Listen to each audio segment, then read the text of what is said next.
In this episode, we have a special guest, Sherry Kennedy, Director of Communications for Sustainable Energy for All, sometimes shortened in the industry as SEforALL. For those who don't know Sustainable Energy for All, they work to transform lives and fight climate change through sustainable energy. Alongside partners, they empower countries in the global south to achieve energy transitions that are the foundation for sustainable development and fighting climate change. So, Sherry, welcome to today's podcast. We've asked you here to share your views and expertise on the importance of communications in the fight against energy poverty and climate change. So, my question to you, my first question to you is, what is energy poverty and how many people in the global south do you estimate live in energy poverty? Thanks a lot, first of all, Natalie, for having me. It's a pleasure to be here. I'm really passionate about this topic, and I just want to spend a minute or two on energy poverty because this is kind of the crux of what we as Sustainable Energy for All focuses on for a reason. Instead of energy poverty, you can actually call it justice, like energy justice is what we kind of refer to it as. Because right now, there are 685 million people in the world who do not have access to electricity. And that equates to, look at the population of Europe, for example. The entire Europe, it would be like half of Europe going dark. Or it would be like, the US, twice the US population going dark. So it's a big issue. But it's not just about enough electricity to bring light to a household. It's also about powering economic progress.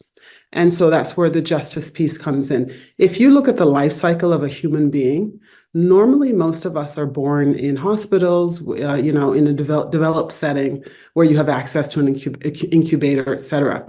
In a lot of countries within Southeast Asia and Sub-Saharan Africa, for example, hospitals, some of them cannot stay open beyond dark, or they can't see patients after dark. And women are literally delivering babies with mobile phone lights. So this is, I mean, in 2024, this is absolutely not on, and it shouldn't be acceptable. And then you also, if you continue the life cycle of a person, we all need, once you're at school, you need to do your homework. So I remember being in Burkina Faso a number of years ago and was wondering why all the children were on the main road. And they were there because they were doing their homework at night because they didn't have access to electricity.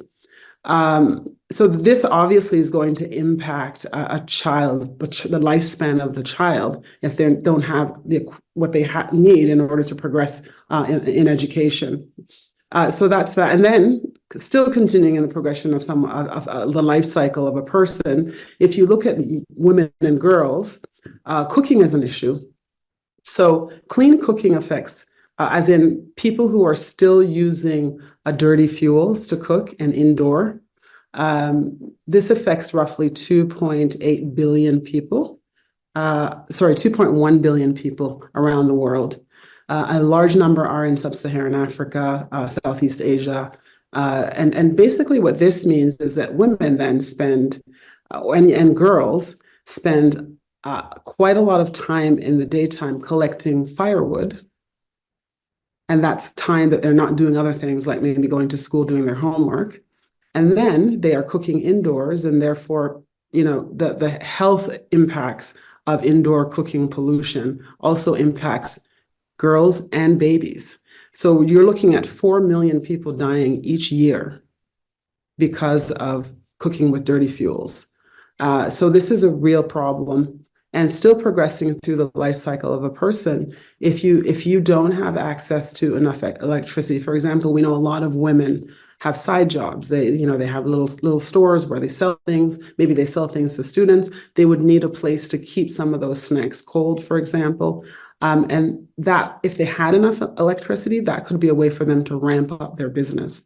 And then, we know that when women are making more money, that money normally goes to the household to helping improve health for the children and also education. So this is a real hurdle as well. So basically, the electricity basically impacts every aspect of a person's life. and also the broader community in terms of businesses and their ability to maximize their production, for example, and therefore earn more money. So this is an overarching issue, and we say it's an issue of justice.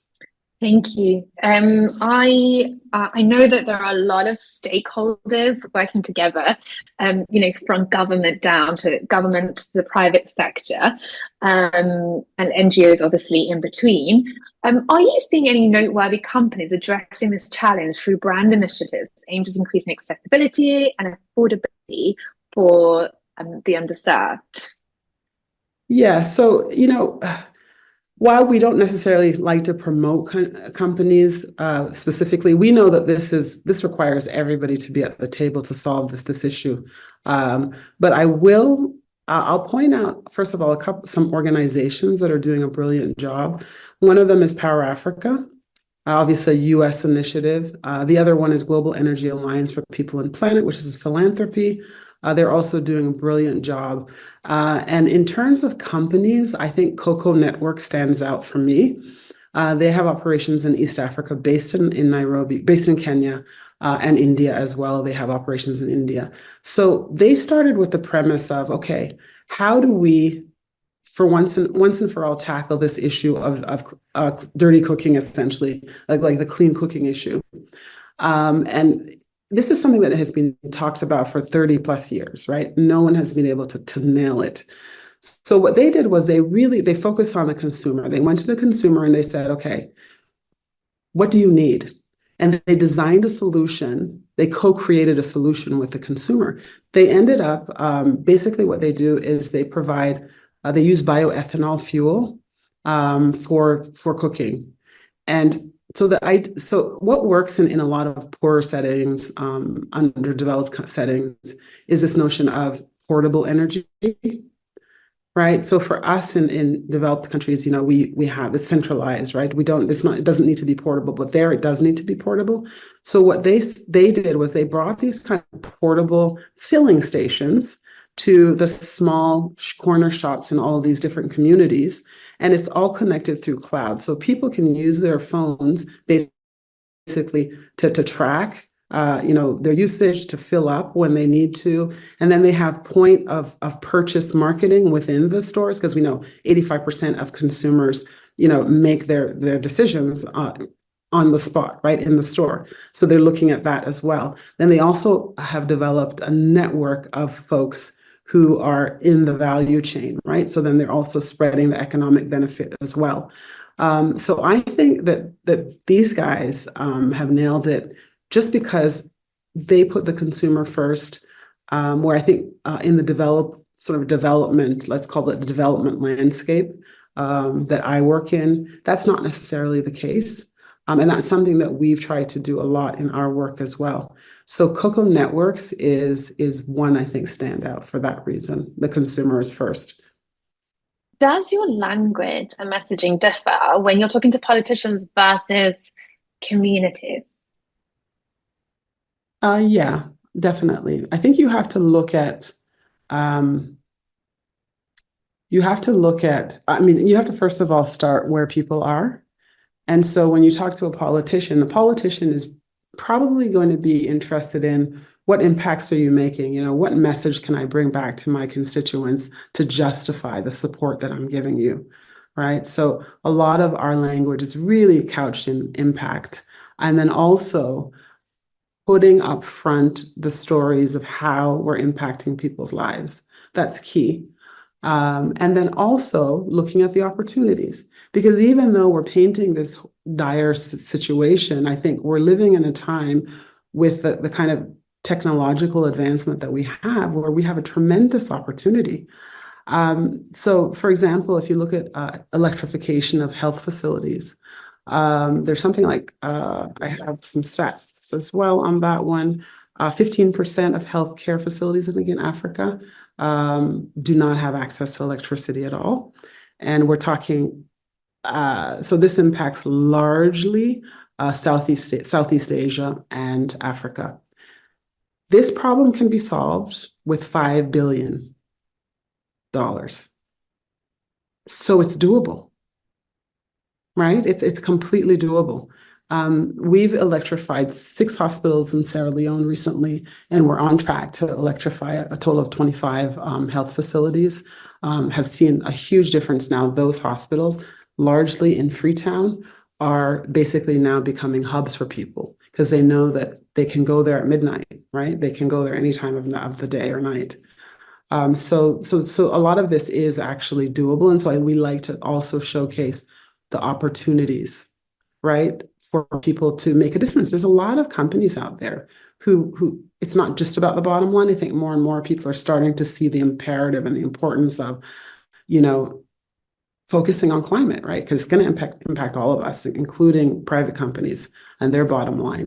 So I think highlighting solutions and kind of trying to crowd in other voices, maybe from the private sector, non-traditional sectors that we might not work with as much, but we're going to have to work with now because we need everyone on board. I just wondered if you had any advice for companies out there for when they're telling their stories, for when they've got these great storytelling, how they distribute it to actually make an impact. Mm-hmm. Yeah, I mean, I think that's something that we all struggle with. I'm no exception to that. But what I always try to do is kind of revert back to the basics, which is okay. So if I'm looking at, for example, it depends on the audience, right, that you want to capture, and geography is really important. So I think I always try to plug into what's happening within that particular community in terms of trying to get it placed, if you're talking about traditional media. And I think so we tend to focus on so for us, because we are one of our target audiences is the donor community, right? Because we're also trying to mobilize resources into the sector. So Global North is key for us, but then locally it's important for buy-in. So I think our rationale or our objectives rather are different depending on the market. So for example, in the countries that we're working in developing regions, we want people to kind of understand what we're doing, and so it's an educational focus and for buy-in. But how do you attract them? Because you can't just put something dry up. So social media is really a good tool for us in that regard, and we try to use as much digital as possible. So whether it's an embed video or whether it's a kind of like infographics, depending on the channel. So for us, Facebook works in a lot of developing countries for that reason. Carousels are great, especially for explainers. And so that has worked really well locally for us. Traditional media, mostly for us. Well, we also use social media. LinkedIn is great for obviously Global North audiences. And then we also use traditional media as well in both markets. Local media, I think it's really great. I think who delivers the message is important as well. I know these are stories, but who are you interviewing? And is that person going to have their own reach? Are they trusted? Right? Are they authentic? So things like that are really important to consider as well, I think, when you're talking about local audiences, like within smaller communities. Great. And oh no, sorry, but again, we're asking all our interviewees to make a pledge and commitment to accelerate the energy transition. Sherry, what is your pledge today? My pledge is that I would like basically to live an efficient life. And so that means I have been doing that actually, looking at my house and figuring out, okay, what can I do, that's affordable, relatively affordable to create more efficiencies in my own life, right? So whether it be a fan, so I live in Vienna, so I'm blessed that I don't need air conditioning, even when it gets super hot out because of the way the buildings are built here, which is amazing. But looking at other things, like if you use a fan, how much electricity is that consuming? And the other thing that I've really been thinking about too is the importance of us as communicators, kind of, passing on this information and this knowledge to those within our networks, because that's how we grow a movement. So that's something that I'm kind of committed to. I have a 13-year-old son who he was actually He was kind of like the climate officer at his school. They started this whole climate officer program. And that's because poor kid was basically like on so many Zoom calls with me. So I think it's important to really, pass that information on to the next generation and just to educate people as much as possible. Because it's an issue that, like I said, it's not going anywhere, and we all need to be committed to climate. Yeah, that's something that the Energy Game Changers definitely sign up to, really passing that message on. Sherry, thank you so much for your time today. Thank you very much for joining.